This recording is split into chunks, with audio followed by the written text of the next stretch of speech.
Hi, my name is Tom Layton, and this is Caverns and Cave Ins. Caverns and Cave Ins is a 2 to 6 player light strategy tile mining game that plays from 60 to 90 minutes. In Caverns and Cave Ins, players must dig deep to unearth the riches locked within the mines. As you delve deep underground, you will uncover veins of gold, diamonds, coal, treasures, and much more. But watch out, as hazards may lie under the next tile. Each turn you'll have to decide if you want to mine with safety or face the hazards, unprotected, potentially losing victory points. A permanent mining contract will be awarded to the player who can score the most victory points by the end of the game. At the beginning of the game, players will be dealt out small tools from the small tool deck. Small tools are going to be the bucket, pickaxe, shovel, and the dynamite.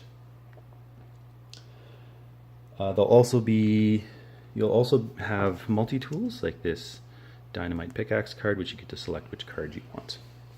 And at the beginning of the turn, you'll be able to select 2 small tools. Tiles in the game will also have gold, diamonds, large treasures, copper, etc. There'll also be hazardous tiles like the cavern, cave-in, gas leak, and the explosion. In order to mine a tile, there'll be the name of the resource on the top as well as the requirements on the bottom. This one here requires a dynamite and a shovel.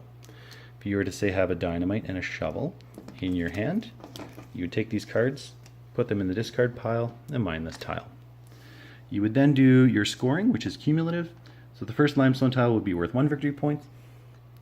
Then if you were to mine a second one, this is creating a limestone vein, you would then get 2 victory points. And say there was a third one, you would then get 5 victory points. The other thing you can do is you can also attach it to an industrial card. We'll have a face-up industrial cards there.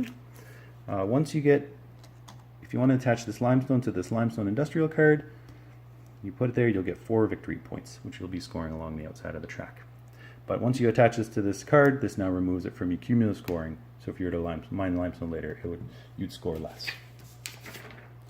You'll also have to decide if you want to mine with safety. Safety means that you would take a small tool from your hand, for example like a pickaxe, put it in the discard pile, and you would now be safe, immune from any of the caverns, cave-ins, gas leaks, or explosions in the game.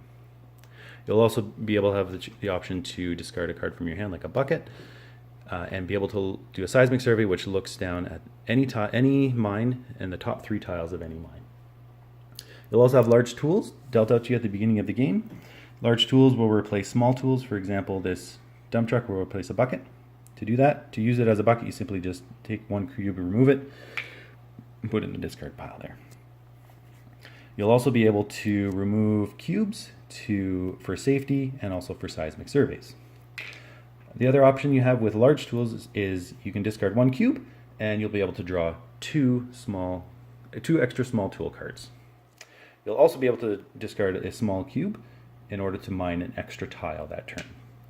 Once the large tool is empty, if you draw a fuel card, you can then refuel it by discarding that and just replacing 4 cubes back on. There'll also be large rental tools in the small tool deck, which will give the option of either using, say, this one as a bucket, or refueling it, adding 3 fuel cubes, and then using this just like a large tool. The end game conditions, the end of the game will be triggered once the number of mines equals the number of players playing exhausted. Example, if there are 4 mines exhausted of tiles and there are 4 players playing, the game will trigger an end. As well as once all the industrial cards are purchased, then that will also trigger the end of the game. There'll be end game bonus scoring at the end that players will have. That will be random each game. Player with the most victory points by the end of the game will receive the permanent mining contract. What I love about this game is that stacks of tiles create mines. The mystery and excitement of flipping the tiles as you mine creates a unique feel of digging into the ground.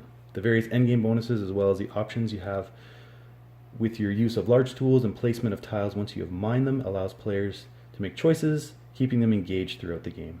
I've had a ton of fun creating this game and it's been well received with numerous playtests. Thank you for watching my video, and I hope you enjoy Caverns and Cave Ins.